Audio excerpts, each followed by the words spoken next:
I see her walking on a path through a pathless forest, or a maze, a labyrinth. As she walks, she spins, and the fine threads fall behind her, following her way, telling where she is going, telling where she has gone, telling the story, the line, the thread of voice, the sentences, saying the way. Ursula K le Guin. So this is the version of the Selkie, the Selkie's New Skin. That's by Sharon Black, or the version in her book, If Women Rose Rooted, The Journey to Authenticity and Belonging. The Selkie's New Skin. There is an island to the far west of these lands, close to the end of the world.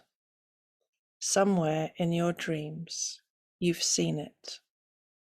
Long white beaches, rocky coves, stormy seas.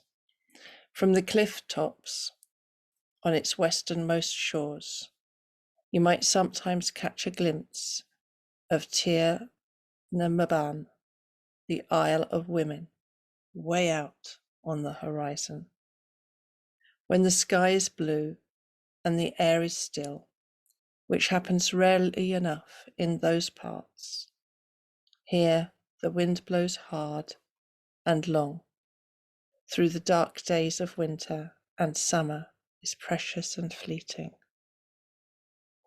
Somewhere along the stormiest section of that westernmost coast is a high, inaccessible cave, where they say the old woman of the world lives still, with her companion, Trickster Crow.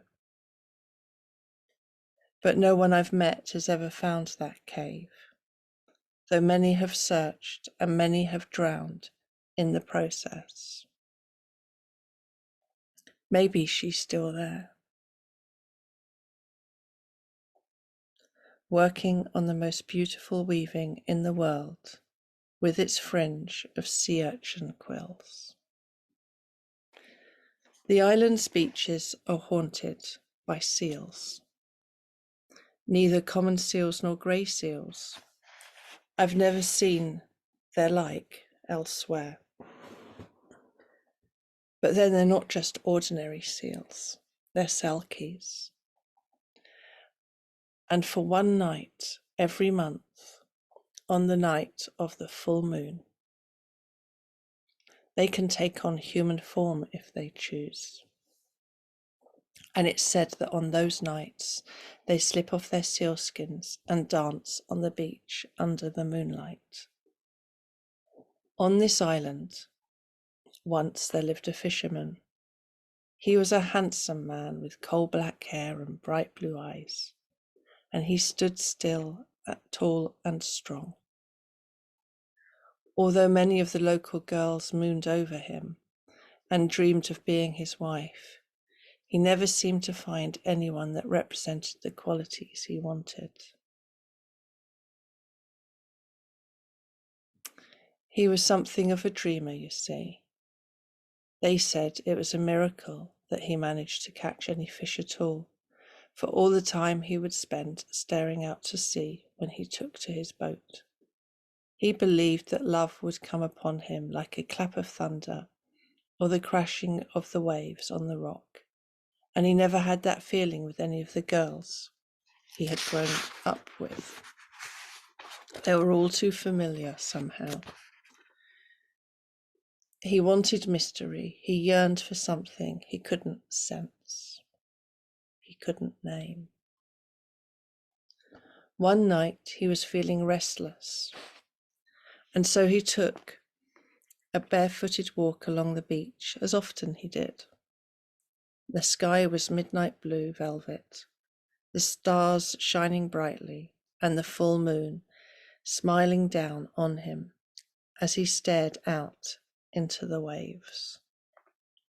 His eyes rested on a large, smooth rock that lay in the far shallow waters of the bay, and it came to him that he could see movement on and around that rock. As he paddled slowly and quietly towards it, he saw a small group of women dancing in the sea. Their hair shone like the moon. Their eyes glistened like the stars, and their skin shimmered like milk in the water. Their bodies were long and graceful, their voices soft and lyrical as they called and laughed with each other. They were so beautiful that he stood quite still, drinking in the sight of them as they drifted further away from the rock, playing in the shallow water. After a while, he noticed a pile of what looked like animal skins lying on top of the rock. Chilled to the bone, and yet strangely excited, he recalled the old tales about Selkies. They could change into women, he remembered, by slipping off their seal skins. Without those skins, they would remain human and trapped on the land, unable to return to their home beneath the waves. The man was overtaken by a strange yearning as he watched the women in the sea, and a feeling crept over him that this was the mystery he had been looking for all his young life. Somehow these women personified his love of the sea and her beauty and mystery, and he wanted one of them for his wife. So he crept quietly to the rock and stole one of the sealskins, folding it tight and tiny and pushing it into the pocket of his jacket. After a while, the women called to one another and began to swim back to the rock, each one finding and putting on her sealskin, transforming herself back into a seal in the wink of an eye, and then slipping away into the water, disappearing beneath the waves, all but one of them. She searched high and low, clambering over the rock and diving into the sea around it, but she failed to find her skin. Seeing her distress, the man stepped out from where he had been hiding behind the rock. "I have your skin," he said to her, "but I don't want to give it back to you. Won't you stay with me and be my wife?" The seal woman shook her head and shrank back from him. But slowly and carefully, as if he were gentling a wild animal, the young fisherman stepped closer to her, and he looked into her eyes. He saw hers change, widen, soften. "7 years," he whispered to her. "Just 7 years. Give me 7 years, and then I'll give you back your skin. After that, I'll let you decide. If you still want to leave after 7 years, then I'll let you go."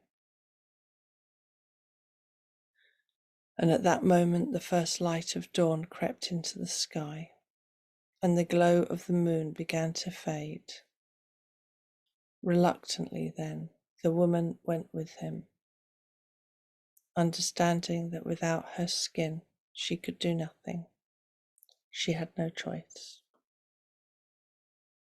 But he seemed to her to be a handsome young man and strong, and his eyes were kind, for all that he had visited this fate upon her.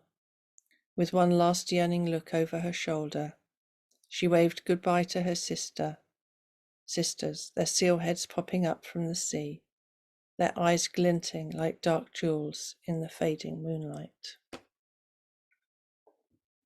The young man was happier than he had ever imagined might be possible.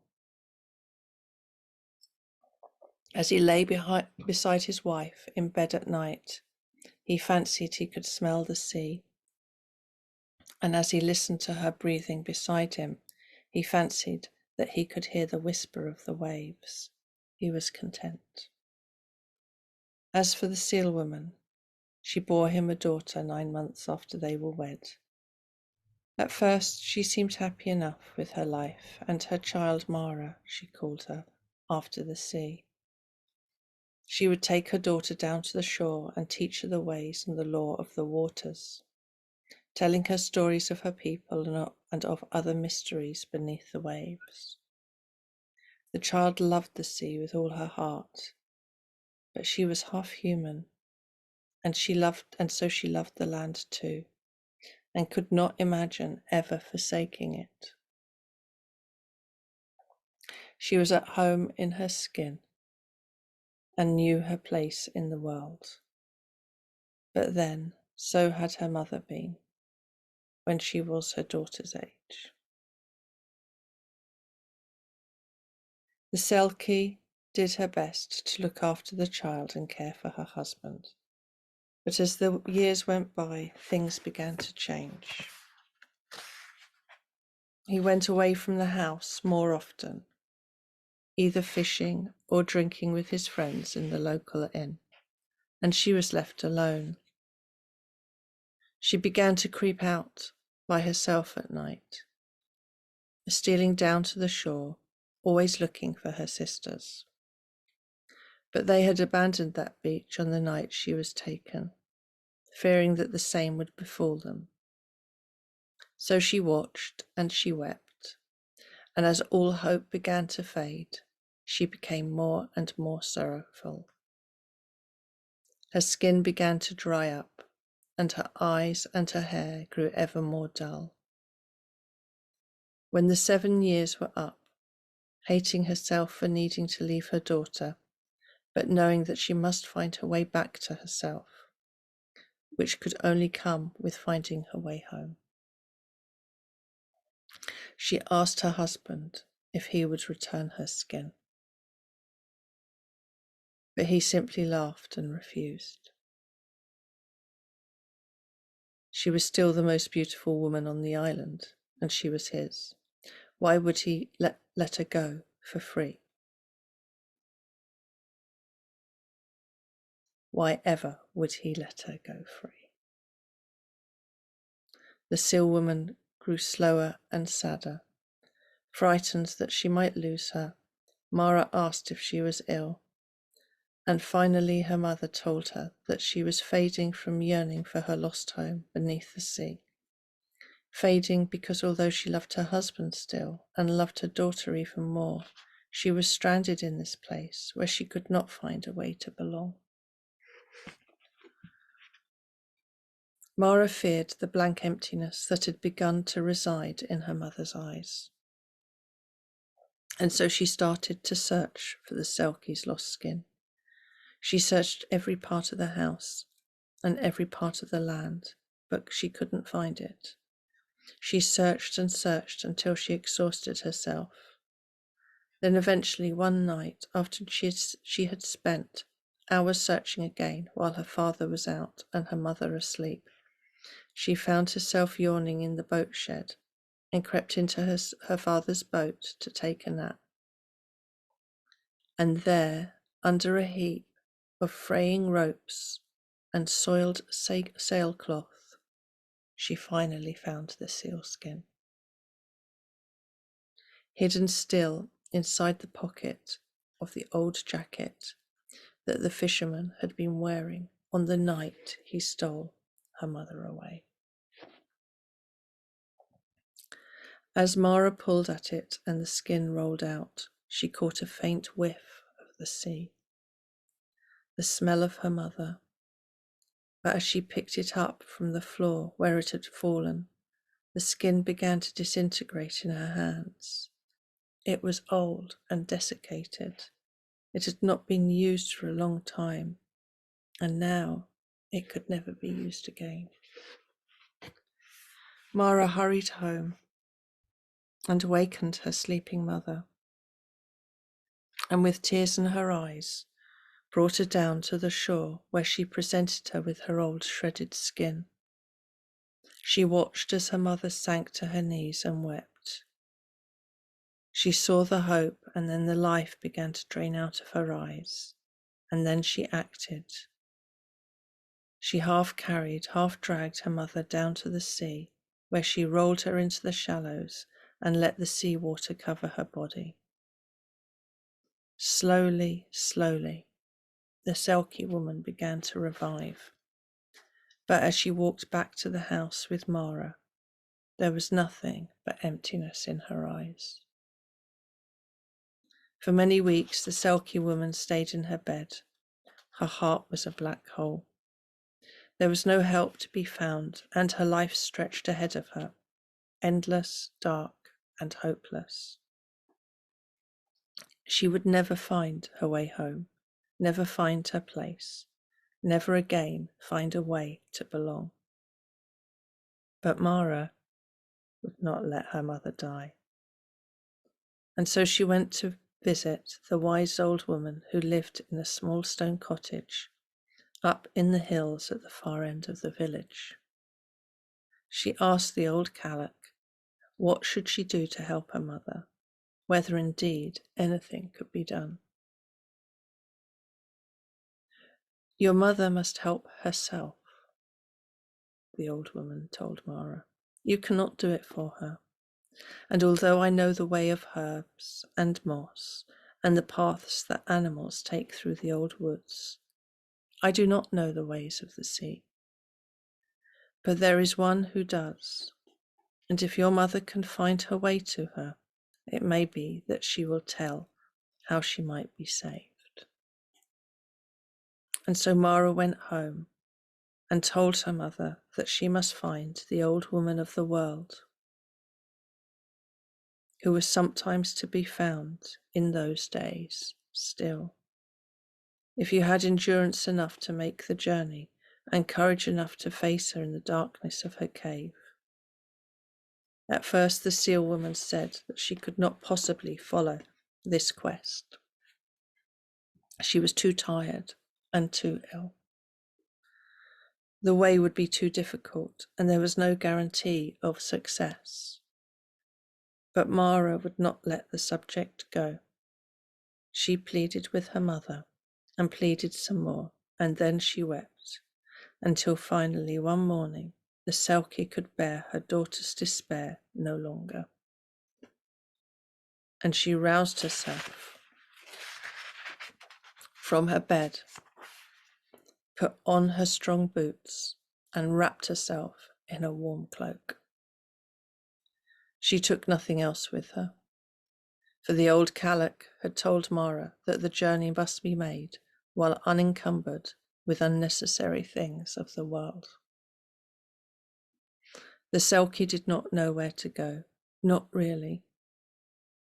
All she knew was that she would find the old woman of the world somewhere on the high westernmost cliffs of the island, and so, pulling her cloak tightly around her, she began to walk north. She walked in the rain along the beaches with the wind so strong in her face that every step took twice as long as it ought. She clambered over rocks so slippery that she fell constantly into the water and had hardly the strength to haul herself back out. Her boots were cold and wet and heavy, and her heart was heavier still. At night she shivered in geos and cowered in coves. She drank from icy burns and ate seaweed for her only nourishment. It was hard, and she was weak. And then one wild day, the storm raged more fiercely than ever, and the wind finally whipped away her cloak and carried it over the cliff top where she was walking and on down to the sea. She sank to her knees and lay with her forehead on the ground and began to despair. But as she knelt there, a strange rumble in the ground below her set her body vibrating, and she threw back her head and listened. And it seemed to her that, carried on the wind in snatches, she heard a woman singing a song.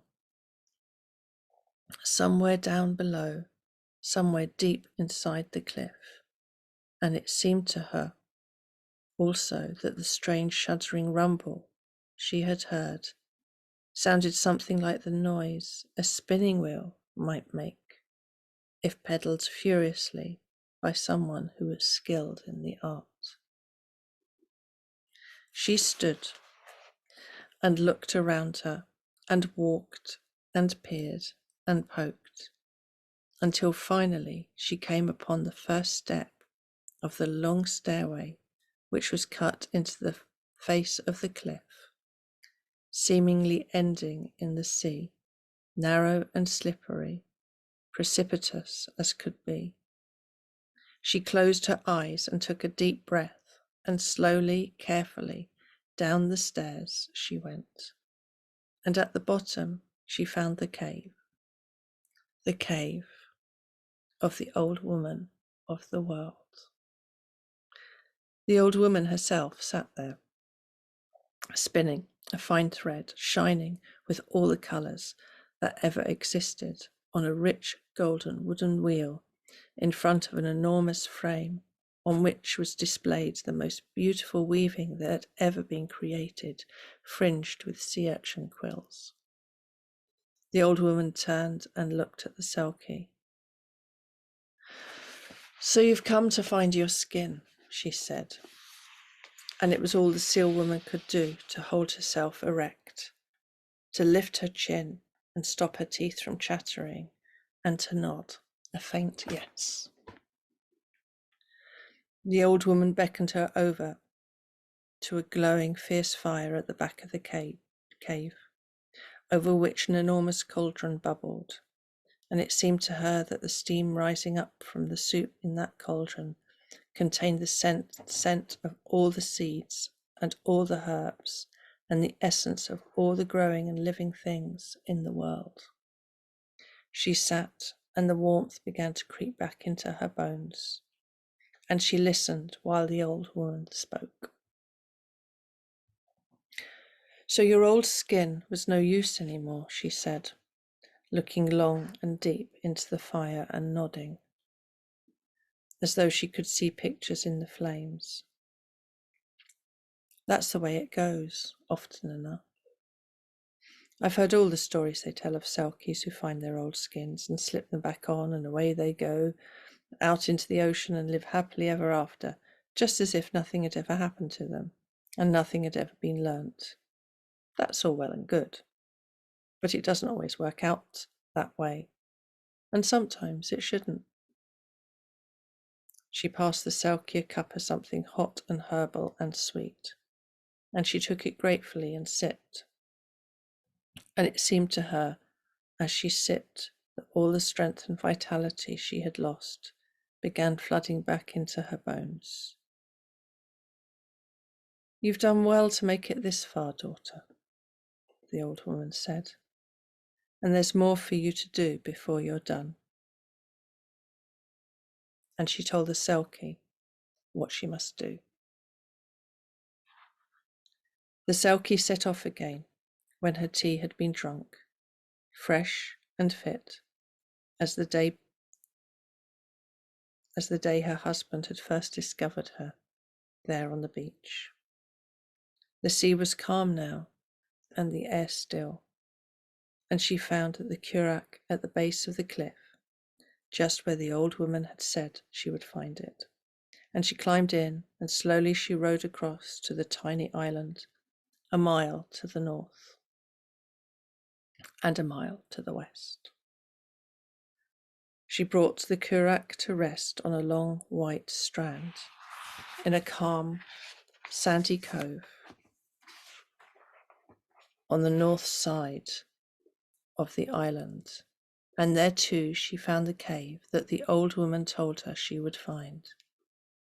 And as she entered into the cave, she saw what she had been told she would see, and her hands flew to her mouth, and it was all she could do to not turn and flee and throw herself in the sea and wait to die of grief. For there in the centre of the cave were the skeletons and the skins of 11 dead seals.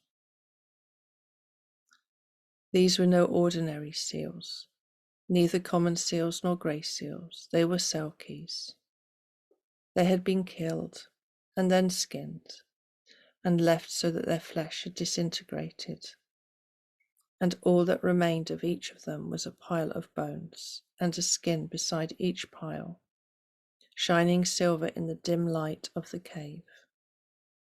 11 skeletons and 11 skins. The Selkie crept close, dread in her heart, for there was no help for it, for she knew her 11 sisters. She knew them in her heart and recognized the markings on their beautiful silver skins. A seal hunt, the old woman had said, and the corpses abandoned by the men in the storm, ready to be picked up some finer day. But the hunters had never returned, and the bones and the skins of the Selkie sisters had rested in the cave ever since. But there was more to be done before she was done, and so she did as the old woman had told her. She lit a fire in the darkening cave, and she sat vigil over the skins and the bones. And as night fell, she began to sing the old lament over the bodies of her kinsfolk. No one knows the language now, and nor is it a language that is usually written. But here are the words she sang. Ion da, Ion du, Ion da, Oda da. Chai Odan Deo, Chai Odan Deo, Chai Odan Deo, Od Ar Day. And as she sang on, she heard a rustle out in the cove beyond the cave, and through the growing gloom, she peered out and saw an old grey seal crawl up onto the sand and make its way into the cave. And the grey seal, who she saw was an old Selkie, began to sing the song too. And as the old Selkie sang, throwing back her seal head, for the moon was new, she could not take on her human form unless the moon was full, a wondrous thing began to happen in the cave. Slowly, slowly, the flesh began to reform on the bones of the dead seals, all but one, the smallest and the youngest. And little by little, the skeletons began to reshape and to seem more like seals, and they grew fatter. And then they shuddered and breathed, and finally, when they were strong, rolled over and slipped into their skins, all but one, the smallest and the youngest. And 10 of the 11 seals formed a circle around the sister child who could not live again. And they lifted their heads up and sang a song of mourning. When they were done, they crawled out of the cave on their bellies and came again into the ocean, beckoning their sister to follow. The old woman had told the Selkie that she would know what to do when the time came, and it seemed to her now that this was the thing that must be done. She reached for the skin that remained and held it to her breast, inhaling the faint scent of a lost sister. The old seal nodded and then turned away and followed the younger ones back into the sea. It would have been easy for the Selkie woman to go then. Her sisters were waiting for her, and if she followed them, they would lead her home. But there was one thing more she must do, one thing that could not be abandoned so lightly. So she folded the skin tiny and tight and tucked it safely into the belt of her gown. And she found the curragh on the beach, and taking up the oars, she began her long return. She came to Mara when her husband was away fishing, and she took her down to the sea and told her all she needed to know. Mara was still young,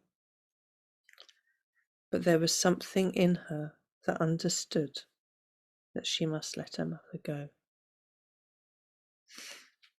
She could see that the seal woman wanted to stay with her, but something called to her, something so deeply a part of her nature that she could not and must not resist it.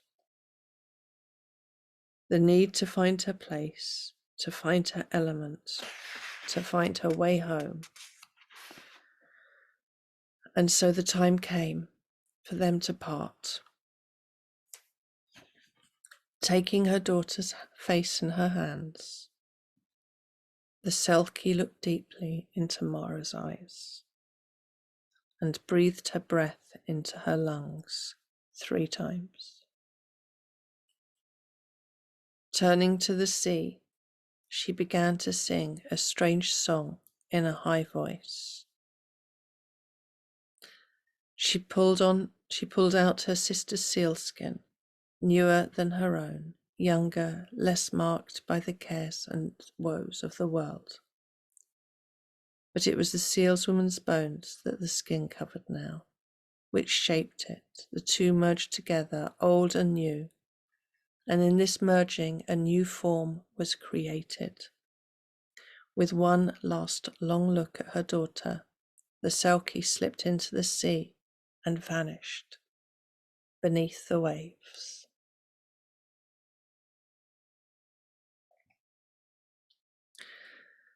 The daughter and her father mourned long and hard.